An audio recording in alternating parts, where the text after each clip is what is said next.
Welcome to Football Conspiracies. I'm Jared Cole. And I'm Jared Rabinovich. This week's episode, Players and Their Beliefs, Part 1, Flat Earth.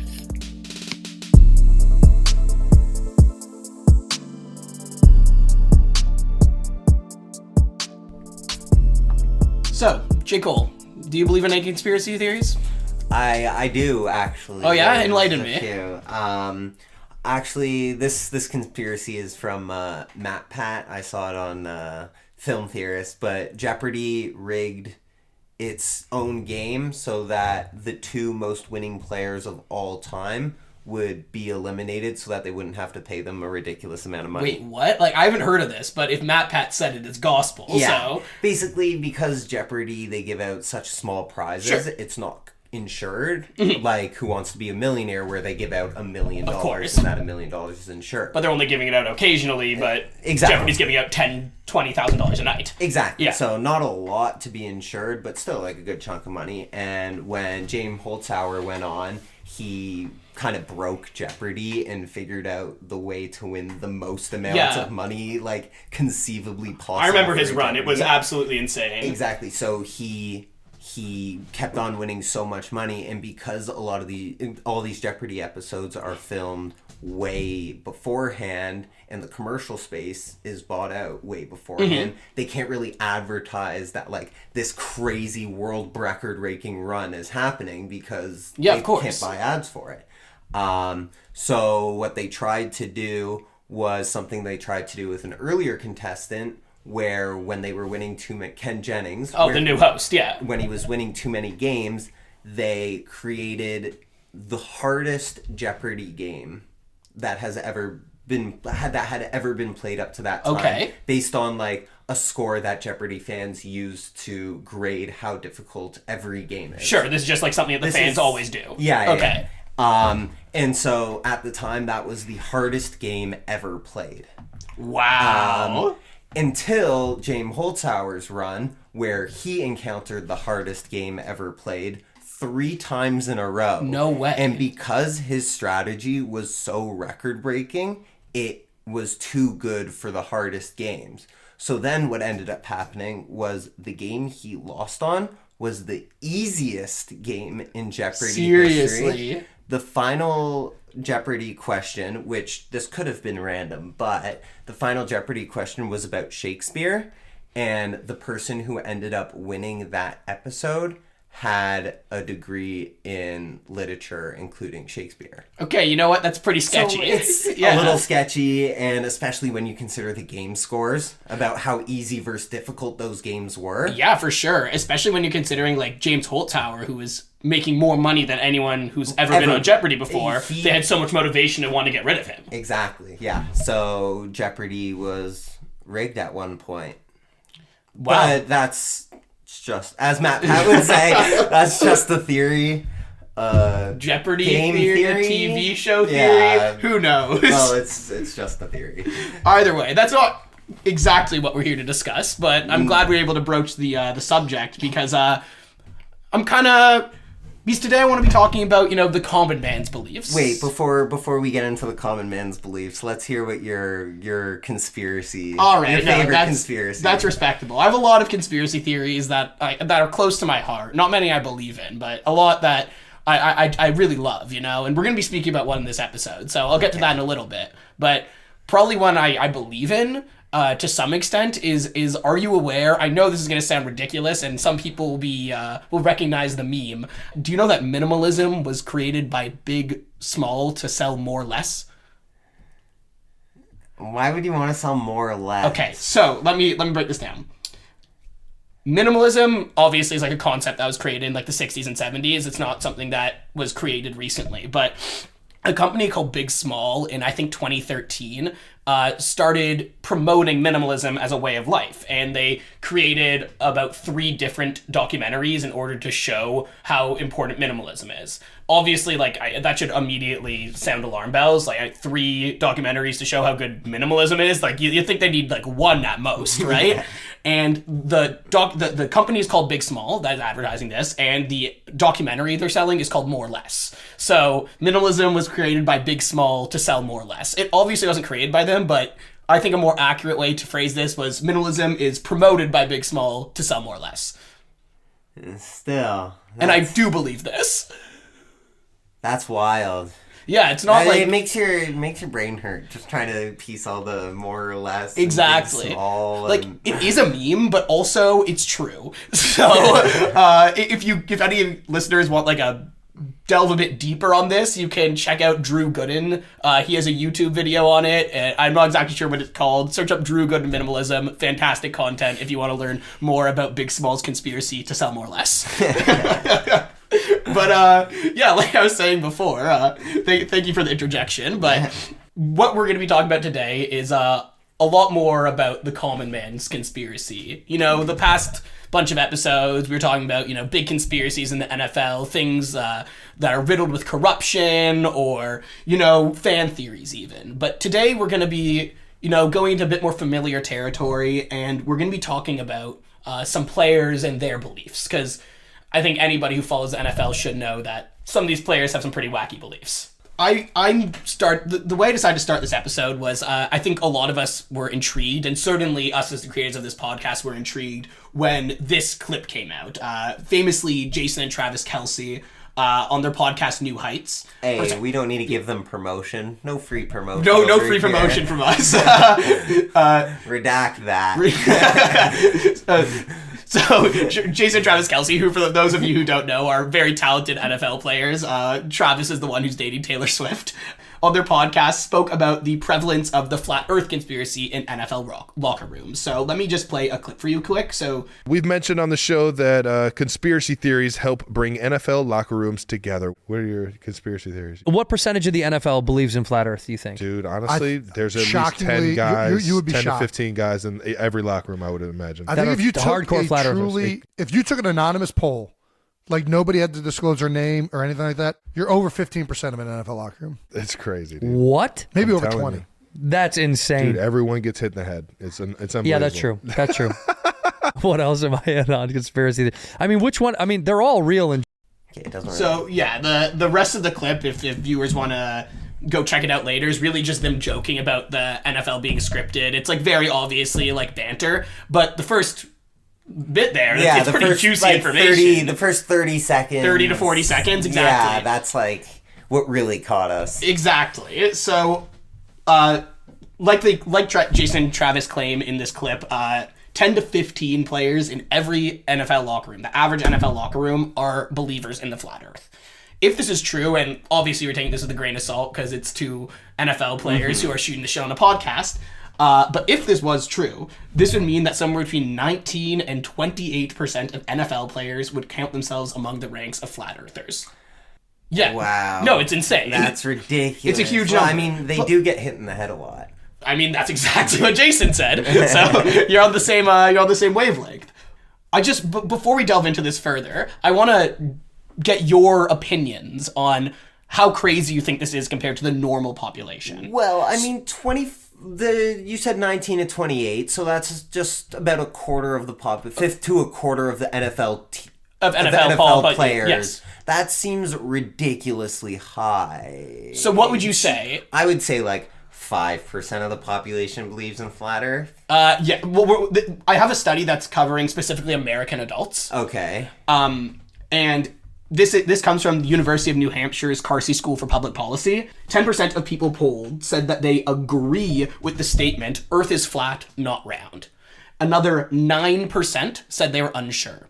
So that puts 10% firmly in the flat Earth category, with another 9% like on the fence. So 19%. I mean, yeah. So I would say, you know, if they're using the 10 to 15 range using the same idea, I would say, you know, roughly 15-ish% of people dabble with flat Earth in America. Wow. Yeah, no, it definitely shocked me. But some of the other things in this survey also kind of rattled me. So for listeners, this is completely irrelevant to the overall point of the episode. But if you're a listener to this podcast, you're probably going to be pretty interested in these stats. So let me go through them a little bit, because this is just, what a study. I'm going to be quizzing you a little bit. Let's play this game. How many percent of American adults agree with the statement, NASA did not land on the moon? 15%. 12. How many are unsure?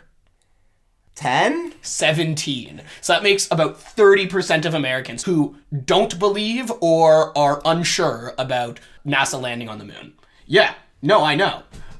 But do you want to know maybe the craziest stat I saw on this entire thing? Hit me. Only 75% of Americans believe that Earth is billions of years old. 25% of Americans disagree with that statement. And as someone who spends a lot of time studying conspiracy theories, I'm aware that young Earth creationism, which is the conspiracy that Earth was created in biblical times, so it's only a few thousand years old. Yeah. I'm aware that's a very popular theory in America, particularly among like small Protestant towns. Okay. But that flabbergasted me. Yeah, that's wild. 25% of Americans. A lot of people. Yeah. Especially considering you could like go anywhere outside of North America and see fossils that are hundreds of millions years old. Exactly. Easily. But the gasoline you put in your car is literally dinos. I know. Me and you think this is equally as stupid. But yes. We very much digress. We got to get back to the purpose of this episode. But if anyone is interested in some more crazy stats, because we did not go through all of them, check out this study by the University of New Hampshire's Carsey School of Public Policy. Wild ride. So back to what we were speaking about before with the Kelsey brothers. If the Kelsey brothers' prediction was accurate about this 10 to 15 NFL players per locker room, that would indicate that the prevalence of flat Earth believers in the NFL outpaced the average population by somewhere between 10 to 20%. Okay. That's like a not statistically insignificant. No, that's a decent margin. Exactly, and I would like to remind listeners that we are working on the shoddiest of shoddy numbers, but if that is even within a margin of error, it's insane. It's truly crazy. And it would seem that NFL players are far more susceptible to believing this theory and likely many other conspiracies, because I would imagine flat Earth being pretty far down the rabbit hole myself. Yeah. So, evidently, professional athletes are quite vulnerable in terms of being marks for conspiracy theorists. It's well documented that conspiratorial beliefs are far more prevalent among pro athletes, not just the flat Earth and not just the NFL. In later episodes, we'll attempt to provide a thorough analysis as to why conspiracies are so popular among NFL players, really one of the driving forces of us creating this podcast, and some of the other reasons why they may be more susceptible to these sorts of beliefs. That being said, this episode will be a lot more lighthearted than that. Today, there will be no deep analysis of root causes. Rather, today's episode will be an exploration into some of the wacky beliefs of NFL players and coaches. I hope the audience finds as much joy in listening to this episode as I had doing research for it. And quick disclaimer, may seem a bit discordant, the rest of the content with the introduction, because I originally intended this episode to be about players and their beliefs. Mm-hmm. And I intend to create many more episodes in this vein where we speak about players and their beliefs. But goddamn did I get pulled down a rabbit hole. I thought, I'm going to cover flat Earth. That shouldn't take too long. But no, a lot of NFL players believe in flat Earth. And I know this is how we started the episode, so obviously it's where I started. And I originally anticipated it just be section 1. But no, buckle up, it's the flat Earth episode.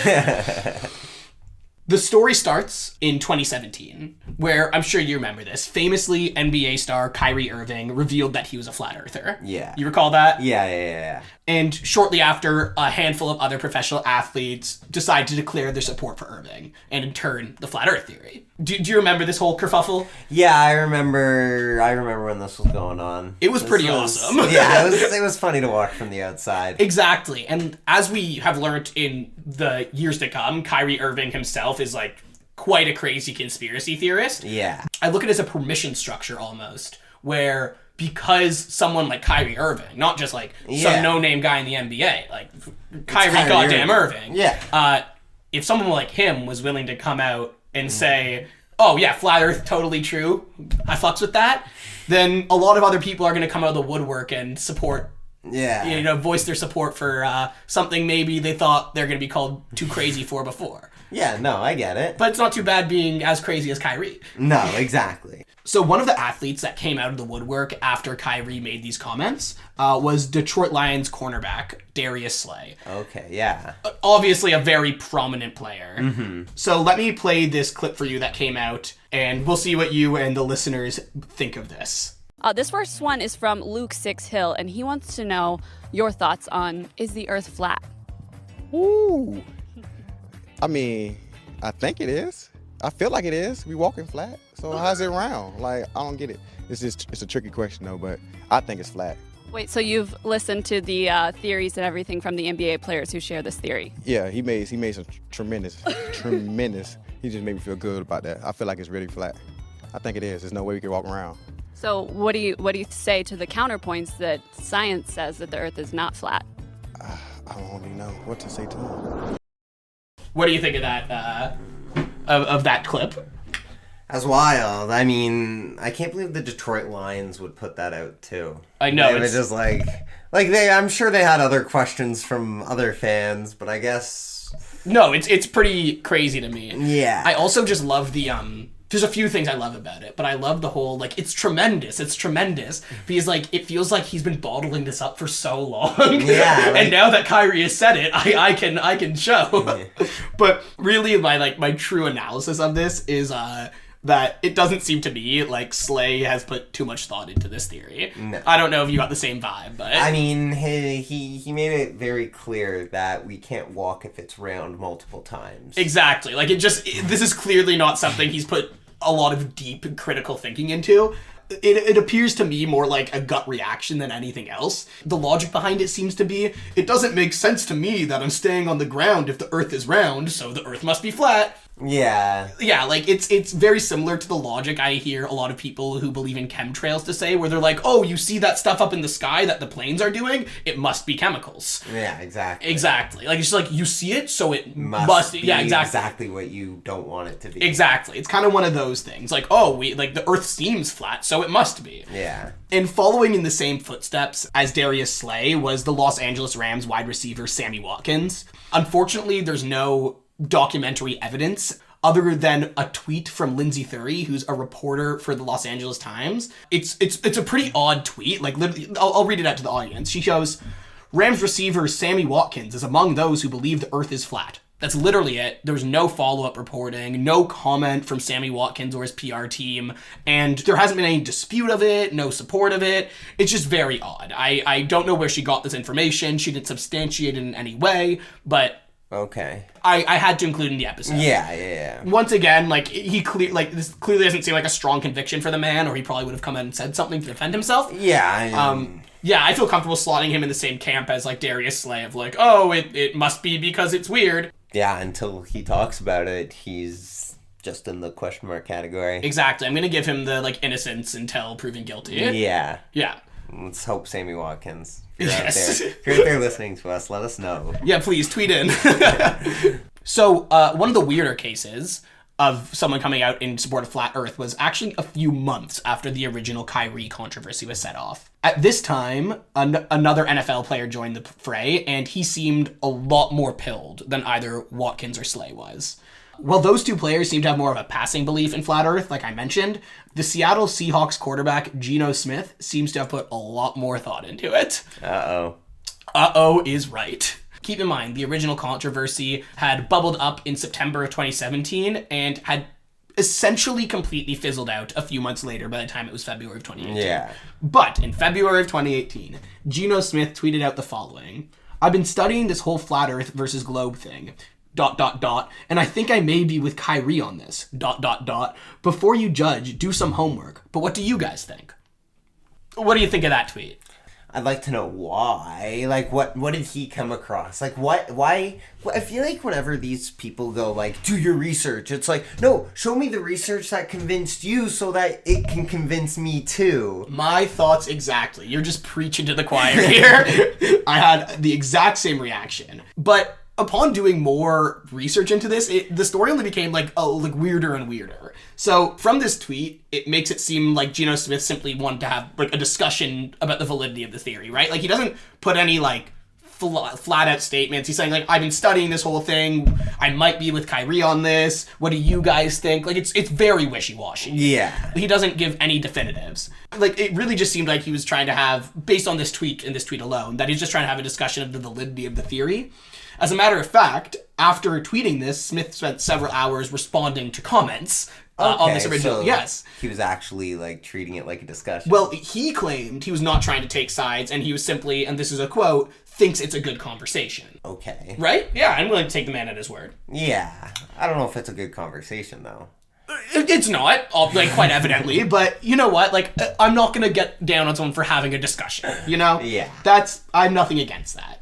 But I've done a little bit more digging than this original tweet. And after taking a look, it seems quite apparent that Geno Smith was not terribly interested in both sides of this argument. Okay. However, I must point out, in order to mitigate my fears of a litigious NFL player who hears something they are not a fan of, Smith explicitly stated that the Earth is a globe. However, in my opinion, Smith went much further than someone who was simply asking questions would have gone. Oh, what did he do? Here are a smattering of some of those response tweets from that morning where he was going off about this. So, in response to that original tweet, someone on Twitter by the name of Nick said, "If it's flat, walk to the edge of the Earth and let me know when you get there." Geno responded, "You can't go there. It's restricted, or I would." And so is it like a video game out of bounds area where you like just can't run? Like there's an invisible wall and you just keep running into it. Like you can see it's there. I mean, with trying to avoid the risk of getting too deep into flat Earth theory here, do you know the general overview of the theory? Ice wall. Exactly. So just for viewers who aren't as familiar, you can look up photos of it. It's pretty self-explanatory. There's the very basic theory, and there's a lot of controversy within the community, is that there is a flat disk that is Earth that kind of looks like the map that we see when we lay it out, or like if a globe was splayed out flat, kind of like a map.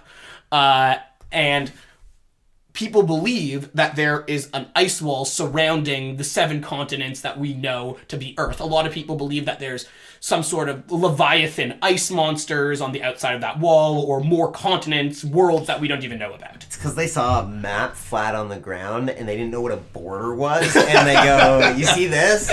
Ice wall." Now you're just like a flat Earth conspiracy theorist. Yes. Trying to come up with the why they believe this stupid bullshit. But either way, going back to this tweet from Geno Smith, it's restricted, or obviously.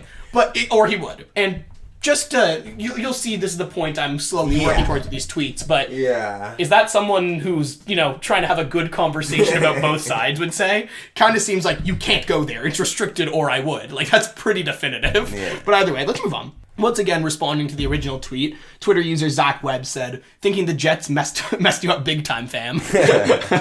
Geno Smith responded, "Think you should actually do research. I'm not saying it. It's just asking a question, just like you brought up before. Why don't you provide us with the research?" But whatever. Someone, Jesse Malowitz, responds to this tweet, "Do research? The research is simple. Look at pictures from space. It's round. End of story." And then Geno responds to this, "That's not enough evidence if you ask me." What more do you need? What was your proof then if actual pictures of planet Earth taken from outer space aren't good enough? My best bet is that he wants some graph drawn up by some guy who was high on Adderall at 3 a.m. who posted it on some 4chan forum that we never heard about. That's what proof would be to him. Moving on. Once again, responding to Geno's original tweet, it was his hat, Mr. Krabs, the user on Twitter, said, "We've seen pictures of Earth from the moon." Very true. Geno Smith responds, "In this day and age with Photoshop and everything else, you trusting a picture? Any video footage?" To which Caleb responds, "Yes, there's actually a live stream right now from the space station." And he provides a link to NASA's website that provides him the live stream of the ISS live stream of Earth. To which Geno Smith responds, and this is gold. It's just a blue screen, like the water on Earth. Oh, that one's so good. Or maybe his computer just didn't work. One of the two. Either way, hilarious. Yeah, it's just a blue screen. And just to round it off with a couple tweets by Geno himself to show maybe he isn't as even-handed about this issue as he may want us to believe. He tweeted this towards the end of his tirade. "How many of the people who undoubtedly know Earth is a globe also believe in the Big Bang Theory and evolution?" So neither of those things happened either? According to Geno Smith, not according to me. No, yeah, I mean...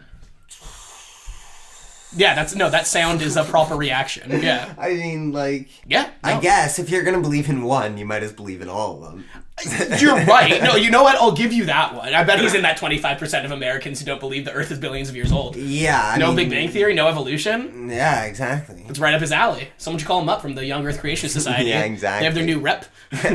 And then He later tweeted, "I find it funny how you all assume I believe Earth is flat, lol. I just think you guys should have an open mind because as we know, a lot of the truths that we thought were true actually aren't."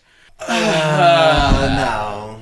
Exactly, no. Like, it's such weak tea. Yeah. Like, he's reaching. Exactly. It's like me as someone who often debunks conspiracy theories.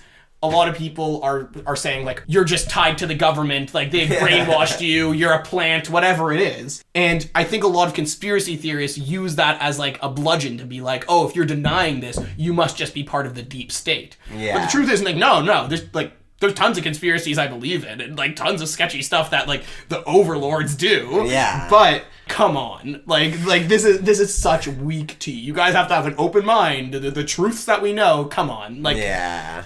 Geno, you can get a better PR person than this. But the second last tweet of the tirade ended like this. "Hey guys, I'm glad we had this talk today. It was fun, lol. I know how you all love to debate on Twitter, so this was good.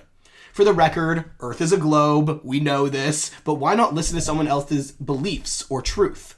In a follow-up post, which I could not find but was reported by the New York Post, he wrote, "But from now on, you can consider me a flat earther. Crying, laughing emoji, peace sign emoji." Okay, so there you go. So I really don't know what he wants us to take from this. Like, in my opinion, through this whole, like, I don't know if you agree with me, through this whole journey, he clearly believes the Earth is flat. I think he went into this believing the Earth was flat, claiming to be neutral so that he could try and get the other 100%. side and see if that could convince him, and just no one brought any compelling arguments for him. Like, a NASA live stream didn't work, photos of the moon landing didn't work, like...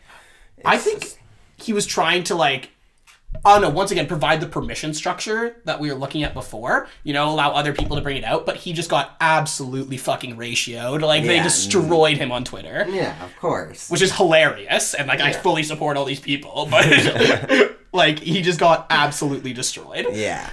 Yeah, and Geno Smith. Exactly. And just, like, it's so non-committal the entire time, but when he talks about, like, a point that Flat Earther would bring up, all of a sudden he says it with so much conviction. And also just, like, I love how he has to go on to say, like, we know the Earth is a globe, but haha lols, you can consider me a flat earther. Yeah, exactly. Like, he's really just trying to, like, have his cake and eat it too, it seems like. But that is the tale of Geno Smith. Yeah. Now, we're going to move on to our final player of the episode, Tyler Owens. Do you even know who Tyler Owens is? No, I'm not very familiar with Tyler Owens. That's fair. You probably shouldn't be. But he's definitely a worthwhile subject for this episode. And okay. Let's get into him. So Tyler Owens is a safety for the Washington Commanders.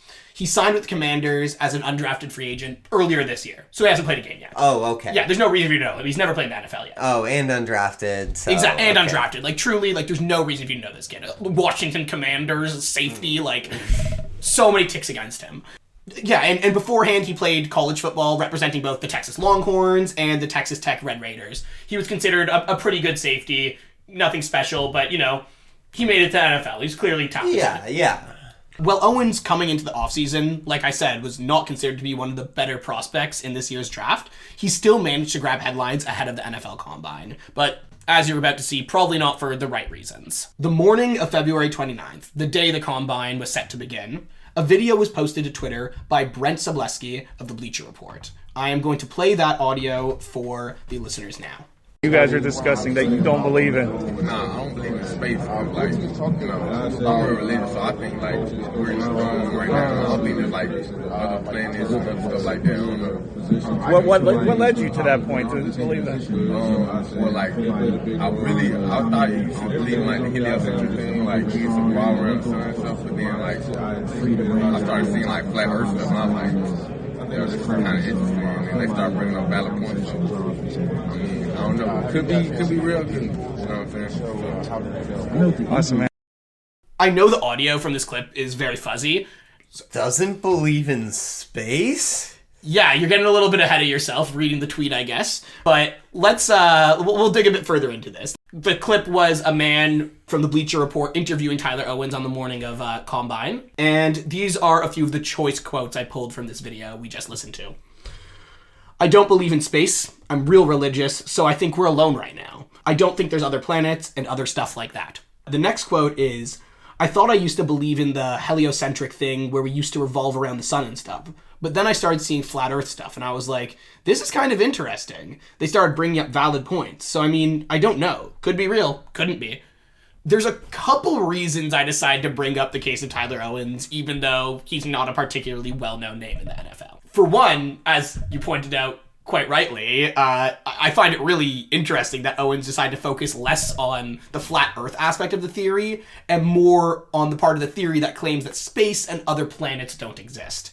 I know this assumption is baked into some versions of the flat earth theory, but it's usually not the aspect believers will focus on, especially when they're talking to an audience that presumably includes many non-believers. Yeah, I mean, it's a pretty outlandish thing to start bringing people in. Exactly. Like, the idea that Earth is flat and gravity isn't real, like, that's more logical to us, because it's like, I can't see that the Earth is round with my eyes, and, like, somehow I'm staying down on the Earth. Yeah, exactly. So, and you can't see gravity. Like, I understand it's a lot more, like, those are easier ways to get in, and probably one of the, like, the gateway doubts for a lot of people who end up believing in the flat Earth, but, like, there's no space thing. It's like, you see it, bro. Yeah, it's right there. Like, every night. Like, and day, really. It's always there. Always there. Like, literally 100% of the time. So I just thought that was really odd. And, like, you could see other planets. Like, you could take telescopes. Like, yeah, you can take pictures from there's your rovers backyard, on Mars. like... Yeah, like, I just found that quite odd.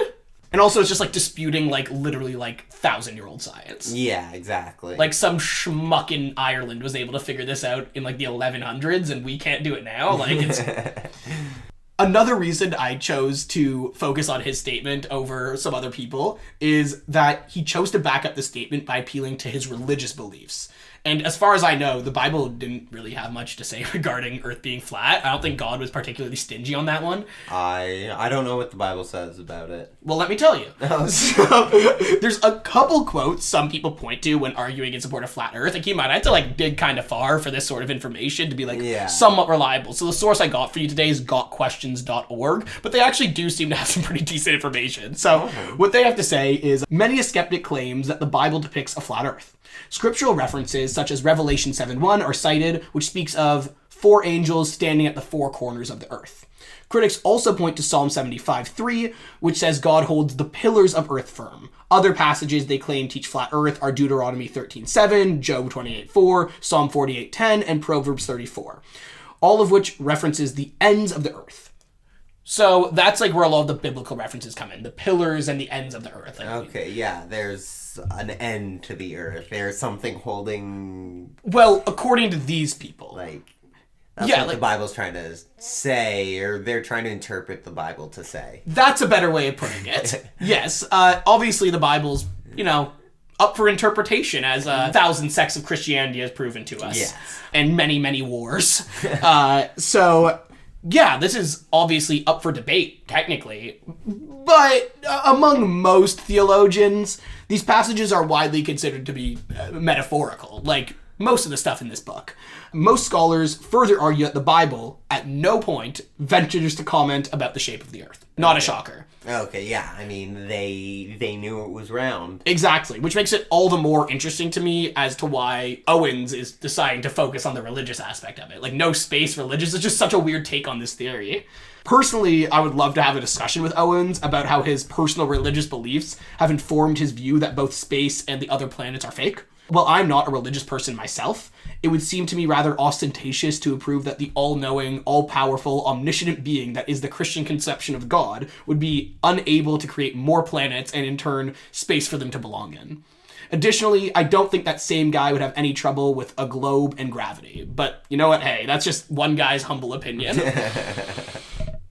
So, in the wake of Owens' comments, many people took to social media to claim that these comments have made him undraftable, with some people going as far as to say that he would be lucky to ever find a position on an NFL team. It's impossible to say whether this affected his standing in the NFL draft, but as previously mentioned, Owens did go undrafted. But also, not to many people's surprise, he did eventually get picked up by the Washington Commanders, showing, as I think most close NFL watchers knew, this sort of thing would never disqualify you from an NFL position. No, your beliefs pertaining to anything that isn't football or anything that isn't illegal Absolutely. has no bearing on your career in the NFL. Exactly. As 4-time MVP, Aaron Rodgers has proven to us time and time again. That's another episode. It is another episode. Buckle in for that one. So, regardless, with his signing by the Washington Commanders, it is clear that his wacky beliefs did little to take away from his stellar performance at the Combine and his viability as an asset on the field. Okay. Also, just gotta talk about this, insane Combine. Insane. He recorded the best vertical jump among all safeties. Okay. He put up a 12-foot, 2-inch broad jump, only 3/4 of an inch short of the world record. Oh my God. Which was set by an NFL Combine participant in 2015. That's fun fact, yeah. And he was unable to complete his 40-yard dash, unfortunately. He sustained a groin injury earlier in the weekend. Okay. So, yeah, like he was, like, there's actually a video, you can look it up. It's like him, like, limping across. Like, it's pretty sad. Because he claimed beforehand, it was highly anticipated, he claimed he was going to run a 4.2. Oh, wow. Yeah, for the record, like, for those of you who don't know, there are only 11 players since 2013 who have managed to break 4.3 seconds. 4.2 is absurd. Yeah. Yeah. And Xavier Worthy did it this year. Exactly. And, like, you'll see a player and that was, like, crazy. You see on average one player do it a year. Yeah. Like, the fastest player in the Combine might break 4.3. It's an insane feat. It's so fast. Yeah. Oh, yeah. Yeah, so regardless of his performance at the Combine and everything that came around this, in the backlash of these comments, it's pretty clear that Owens came out relatively unscathed. Mm-hmm. However, there were a few good memes made in his honor, and I recommend, if anyone wants to delve a little bit further into Tyler Owens' beliefs, just look at the Reddit comments. They're so goddamn funny. Every single comment is like, Tyler Owens, NFL Combine, NFL prospect, believes in flat earth, doesn't believe in space, whatever it is. And then under it, like the top 5, 10, 15 comments are, yeah, but what's his 40 time? It's awesome. It's awesome. NFL fans are the best. Yes, they are. And so we come to a wrap on my segment of today's episode. From Geno Smith's Twitter debates to Tyler Owens' unique take on the cosmos, it's clear that these unconventional beliefs are far more conventional in NFL locker rooms. Yeah, for sure. Yeah. It's kind of crazy though. Oh yeah, like it's definitely something that is not especially unique to the NFL, but it seems to be far more prevalent to the NFL than any other of the sports leagues that we follow. The Big Four. Certainly. Yeah. And I mean, as far as I can tell, I'm not super versed in international sports, but it seems like an American issue and particularly an NFL issue. Yeah. Not too surprising, being the American of American leagues. Yes. So in future episodes, we'll explore the deeper reasons behind why athletes might be more susceptible to these theories, examining factors such as social dynamics of locker rooms and the influence of charismatic figures. But for now, we hope you enjoyed this more lighthearted exploration of the NFL players and their beliefs, and I really look forward to bringing you many more episodes like this in the future. Yeah, that's kind of crazy for, like, just being a flat earth episode. Like, this, there's so many crazy beliefs that NFL players hold. This could be like a... Like, I'm telling you, when I started this episode, I had, like, a whole doc of... And I thought this would be like a series when I originally started this. I thought I had a whole doc of people like, okay, this is their belief, this is the conspiracy, I want to talk about this. But flat earth I was down this rabbit hole so quick. As you guys can see, and I didn't even cover everything. Like, this is a non-exhaustive list of the NFL players who have openly admitted to being flat earth believers. Yeah, that's crazy. Exactly. Maybe I'll update this episode in the future if there's any, more good flat earth happenings. Yeah. But for now, I really hope you guys enjoyed this one, and there's going to be a whole lot more covering even crazier bullshit than this that NFL players believe in. Welcome, listeners, to my segment of the podcast where I delve deep into the bizarre and unexplained occurrences that makes you question the reality that is the NFL. I've got some mind-bending stories and stats that will have you reaching for your tinfoil hat in no time. All right, what do you got for me today? So curses are no rarity in sports. You have ones with fun names like the curse of the Billy Goat.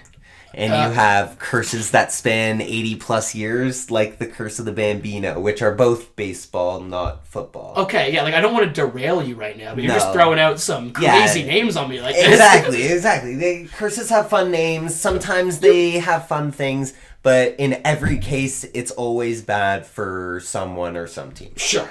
So in the NFL, Teams, owners, and players curse and get cursed more often than thought. Here are three that I found that are fun and could possibly still hold true to this day if you do believe in curses. I'm just intrigued that you said curse. Like they're cursing other people? Like yeah. I'm not trying to take the rails from you. Yeah, You got curse this. or get cursed. So the first curse I have for you actually relates to last episode 3, which you should listen to, Super Bowl 3, where Shameless plug.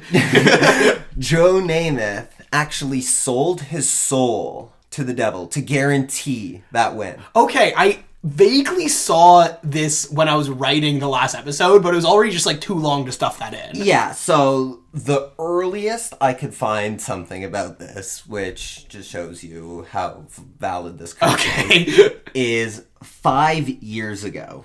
Sometimes I think about how sure Namath was when he said this, and how this would have been forgotten had they lost the game. But because they won, it turned into one of the biggest pieces of football lore.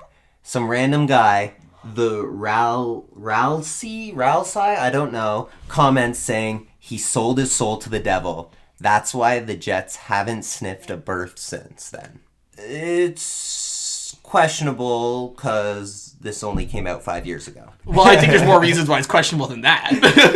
As well, when I was researching specifically Namath sold his soul to the devil, a lot of fans, current fans, 8 months ago, 9 months ago, were on Reddit talking about how the reason Aaron Rodgers got injured was because Joe Namath sold his soul, and now no Jets quarterback can be good.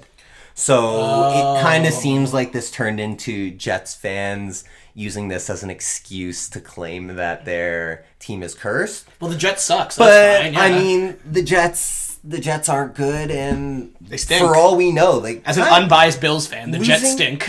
Losing Aaron Rodgers on the 4th play of the That's game, cursed. That is cursed. That is a little cursed, but is it because Joe Namath sold his soul to the devil? Who knows? Who knows? All right, so that's the first curse. The second curse is the Marcus Allen curse. So Al Davis is the owner of the Raiders. All right. And he's liking his Hall of Fame running back, but of course he could use some extra weapons. He brings in Bo Jackson. And Jackson eats into Allen's reps. Allen, who Hall of Fame running back, as I just mentioned, is seeing a little bit of a cut. Later, a couple of seasons later, when it's time for contract negotiations, Al Davis comes out and says Marcus Allen is, I quote, a cancer to the team. Whoa, calm down. This is during contract dispute. So what was he like known to be bad in the locker room, or no? This is just Al Davis being the worst. Just like axing him like that. It's like Kraft axing Vilichuk reminds me of. Like exactly. It's crazy. Yeah. So obviously the writing was on the wall when Allen left for the Chiefs after the 1992 season. So the Raiders since then haven't won. Their closest chance to winning was when they lost Super Bowl 37 to the Bucs. Okay, yeah, of course. The reasoning behind this terrible luck since then, when Allen left the Raiders, he cursed Al Davis, allegedly hexing a photo and keeping it in his freezer. What do you mean allegedly? It's never been like he's never come out and say this, but there have been never reports. Says he did it. There have been reports. So he hasn't admitted to it, but like there's like multiple reports of people who said he has done this. There are reports that he had a photo of Al Davis in his freezer. Like he continued to this day. I don't know if he does to this day, but he did. That's awesome. That's based as hell. Anyways, it was super effective because since then the Raiders have largely been a shadow of what they used to be and have only sniffed playoff success very few times. You think he like freelance someone out to do that, or you think he was like dabbling in witchcraft himself? I don't know, but I'm desperate to know this story now. Oh my god, there really isn't a lot to this story. This is so up my alley. Yeah, I strongly recommend looking into it. I love this one. So, and that is why the Raiders are cursed. The pettiness is so good. Yeah, like so good.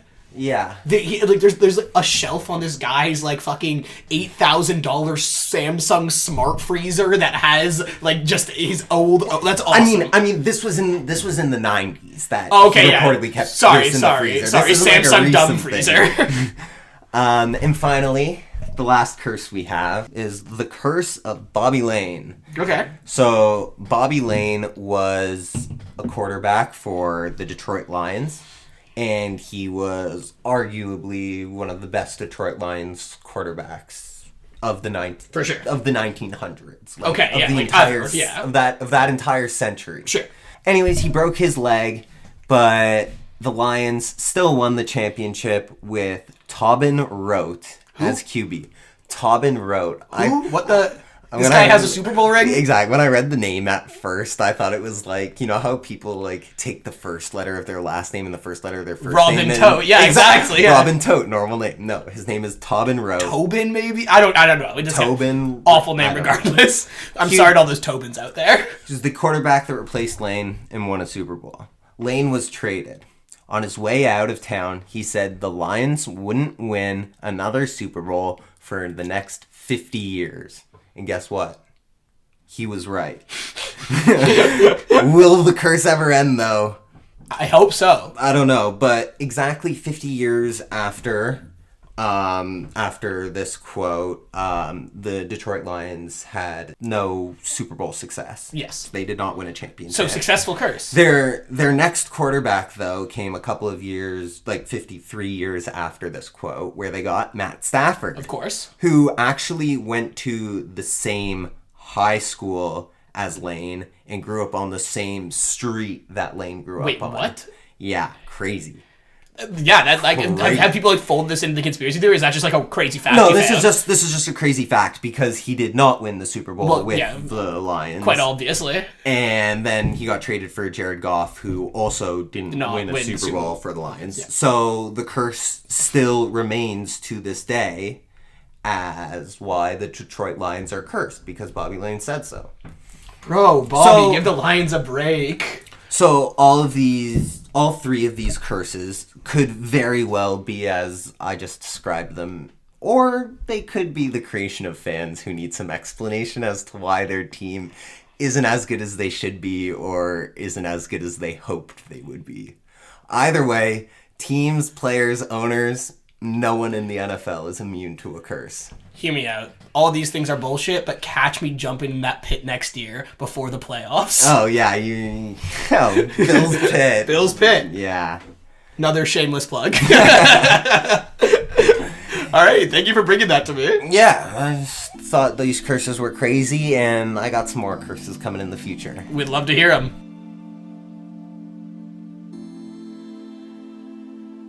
Thank you for listening to this week's episode. You can find us on Twitter/X at FB Conspiracies. You can also reach us by email using fbconspiracies@gmail.com. A special thanks to Blaze for the music. Join us next week for a new episode of Football Conspiracies.